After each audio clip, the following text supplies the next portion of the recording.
রোজার মাস। আচ্ছা বাজার সাথে গেলাম কিছুই নেই, তেল নুন ঝাল কোনোটা দেখলাম নেই।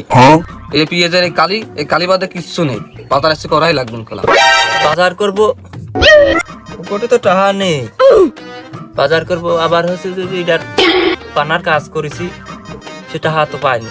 আচ্ছা যাই দেখি কারোর কাছে হালাত বালাত যদি পাই তাহলে আমি বাজার ফিরে নিয়ে আসবো। এর মতোই পেঁয়াজের কালি ভাজে আমি হচ্ছে যে বাজার করে আনবো, মুটিয়ে মুটিয়ে রেডি করে আমি হচ্ছে বাজার করে আনবো। টাকা ইনকাম করে করবো কি কাজ? এই যে রোজার মাসে যে পরিমাণ খরচ, বাজারে যায় কিনতে কিনতে মনে কর যে সব কিনে ফেলা দিতে মন চায়, কিন্তু বাড়িয়ে দিয়ে খাওয়ার লোক নেই। এত কিনে মনে কর যে সব অপচয়, এই ইফতারির পরে সব মনে কর ফেলা দেওয়া লাগে।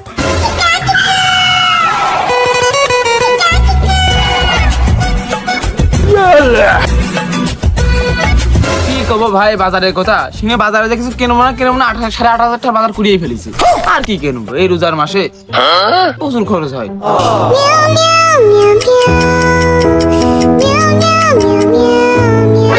আমার খাওয়ার লোক নেই, আচ্ছা আর আমার বাজার করতে পারিনি। তোমরা যে গল্প দেখছো, হ্যাঁ আমার ভাই রে কি কব, কি কপাল নিয়ে যে পৃথিবীতে আইছি, বাজার ঘাট করবো সেটা আডাম। আচ্ছা বলছি যে কতি লজ্জা করে, তোরা তো বড় লোক মানুষ, এলাকারই ভাই ভাগার।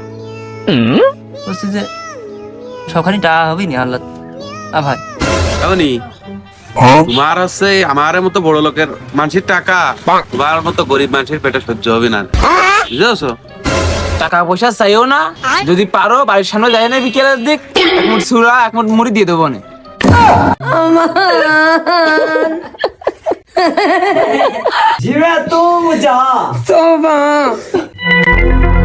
এজন্যই মানুষ করে বড় লোক আর গরিব মানুষ, এই দুনিয়ায় কোনো জায়গা নেই।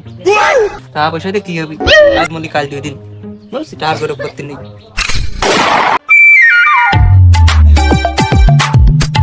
ওরে সুজোর পারে নাই সুজোর পারে বসে রয়েছি, কি করবো? মা খালি হাতে চলে আসছো, সে বাজার সদাই কো? ও বাজার সদাই পাইনি। হ্যাঁ লোকে এই যে টাকা পাইনি, আসার সময় দেখি যে ওই তালেপের বাড়ির সামনে কলার কান্না পড়িয়ে রয়েছে। এই আপাতত 2-4 দিন ঘুটিয়ে খাই, টামা হলে শোন ভালো মন্দ বাজার করবো। আবার ঈদও চলে আসতেছে, কাজ কাম করেছি, টামা পাইনি, এই কলাই আপাতত ঘটে। আচ্ছা আর তেল মেল দেখবো না, আমি ওই সুবাহানের